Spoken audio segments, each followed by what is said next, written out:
Bonjour à tous les amis, c'est Yota et aujourd'hui on se retrouve pour un nouveau suivi cyclonique sur le cyclone Eleanor. Donc aujourd'hui on va voir que par rapport à hier il y a eu des choses qui ont changé, la trajectoire du cyclone qui a changé et malheureusement on va voir que dans certains cas ce n'est pas forcément en faveur des habitants de l'île Maurice. On va voir qu'il y a pas mal de choses qui ont changé, notamment la puissance maximale que le cyclone devrait atteindre au cours de sa vie. Donc on va voir tout ça dans ce suivi cyclonique qui sera, d'ailleurs je préviens, le dernier suivi cyclonique sur le cyclone Eleanor. Donc je commence comme d'habitude par vous montrer un petit peu l'animation satellite. On voit toujours ces bourgeonnements, comme hier, hein, à ce niveau-là ça n'a pas changé. Le cyclone n'a pas vraiment d'œil ouvert, hein, c'est normal, il n'est pas très puissant non plus. Mais il est quand même en train de s'intensifier actuellement. On a des boursouflures comme hier, hein, avec de la convection très forte et des orages qui tournent autour de l'œil. Et donc on va regarder dans un premier temps la trajectoire qui est annoncée par le modèle CEP. Là on va un petit peu regarder la trajectoire qu'annoncent tous les modèles, hein. Hier on avait juste regardé le modèle CEP, Zoomertz et le modèle AROM. Aujourd'hui on va essayer de regarder à peu près tous les modèles pour vraiment se faire un avis concret sur le sujet. Donc commençons par le modèle ECMWF aka le modèle CEP qui voit le cyclone donc redescendre vers le sud, et le modèle CEP lui, en voyant le cyclone redescendre vers le sud, il le voit également perdre en intensité. Donc on voit qu'actuellement le modèle CEP voit le cyclone avec des rafales de vent à 120 km/h. Je pense qu'on peut même aller un petit peu plus loin, voilà, 121 km/h. C'est les rafales qui sont vues actuellement par CEP. Et en redescendant vers le sud, le modèle CEP verrait un affaiblissement du cyclone au moment où il passerait juste à côté de l'île Maurice. Toutefois, le modèle CEP, on va voir que malheureusement ce n'est pas le seul. Le modèle CEP voit le cyclone vraiment de plus en plus s'approcher de l'île Maurice. Hier, il devait la tangenter. Et là, on va voir qu'il est possible que l'œil du cyclone vraiment touche l'île Maurice. Et donc, on aurait les vents les plus puissants qui entreraient à l'intérieur de l'île. Et là, ça pourrait quand même être dangereux, malgré que ce soit un cyclone assez faible. Ça reste quand même un cyclone, ça reste un phénomène assez dangereux de base. Donc même si le cyclone n'est pas forcément très fort, eh bien, croyez-moi que Eleanor, il pourrait faire quand même de gros dégâts sur l'île Maurice. Donc ça, c'était pour le modèle CEP. Je vais quand même vous montrer ce qu'il annonce au niveau des précipitations. Et là, malheureusement, on voit que vu que le cyclone vraiment entre de plein pot, de plein gré dans l'île Maurice, on voit que hier, par exemple, c'était seulement la façade est de l'île qui devait être frappée par les intenses pluies. Et finalement, les intenses précipitations, vu que le cyclone est vu un peu plus à l'ouest, finalement, les intenses précipitations vont se retrouver sur l'ensemble de l'île. Donc on voit des précipitations, enfin des cumuls de pluie à 60, enfin des cumuls, c'est pas des cumuls pour le coup, mais on voit des précipitations qui montent jusqu'à 62 mm. Donc ça c'est ce qu'il devrait pleuvoir demain matin, alors heure française bien sûr, demain matin jeudi 8h, heure française je le rappelle. Donc on voit quand même que c'est franchement balèze au niveau des précipitations, on est vraiment sur quelque chose d'assez balèze. Et maintenant on va regarder du coup les cumuls qui sont annoncés justement. Et là on voit des cumuls de pluie absolument énormes qui risquent de conduire à des inondations malheureusement. On a des cumuls de pluie à 143 mm. On peut peut-être même monter un peu plus haut. Non ouais 145 carrément. Je l'ai vu passer. Sur l'est de l'île, enfin sur l'ouest pardon, ça restera quand même un peu moins, mais vous voyez que l'ouest de l'île aussi commence à être vraiment bien concerné par ce cyclone sur les dernières réactualisations du modèle CEP. Au niveau de la température de la mer, actuellement on a une température de la mer à l'endroit où se trouve le cyclone qui est de 28 degrés Celsius.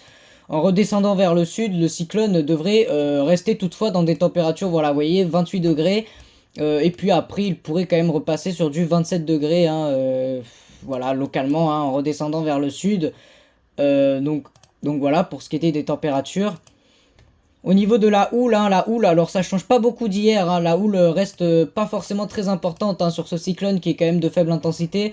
On aura une houle près des côtes qui monterait jusqu'à localement 3 mètres, donc on aura une élévation du niveau de la mer de 3 mètres.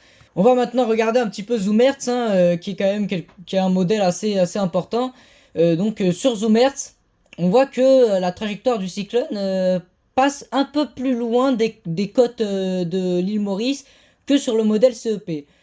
Alors le modèle de Zoomertz, c'est vraiment un modèle qui est totalement à part. C'est vraiment un modèle mais complètement à part. J'ai l'impression, puisque sur les autres modèles comme le modèle AROM, le modèle CEP, le modèle GFS, qu'on va regarder juste après, Le cyclone vraiment passe très très près de l'île, voire touche l'île carrément. Et sur Zoomertz, d'après lui, la trajectoire irait assez loin de l'île, hein, donc les vents et les précipitations les plus violentes ne toucheraient pas l'île. Pour l'instant, de ce que je vois sur l'animation satellite, on n'est pas en train d'aller vers ce scénario, mais plutôt le scénario de CEP et du modèle Arom. Donc le cyclone, comme vous le voyez ici, qui continue sa route vers le sud en direction de l'île Maurice. On va à présent donc enfin regarder le modèle Arom, hein, le modèle à maille fine, qui malheureusement, je vais vous montrer plutôt les valeurs de vent en rafale. Et vous voyez que le modèle Arom, sur sa dernière réactualisation, on voit que sur l'ancienne réactualisation, il voyait le cyclone passer à côté. Ça, c'est l'ancienne réactualisation. Et sur la nouvelle réactualisation, on va le voir juste ici, voilà, il est vraiment sur l'île Maurice. Hein, là, vraiment, les rafales les plus puissantes sont sur l'île Maurice. Donc si on en croit le modèle Arom, on pourrait atteindre finalement quand même de bonnes valeurs de vent à 110, localement 120 km/h sur l'île Maurice.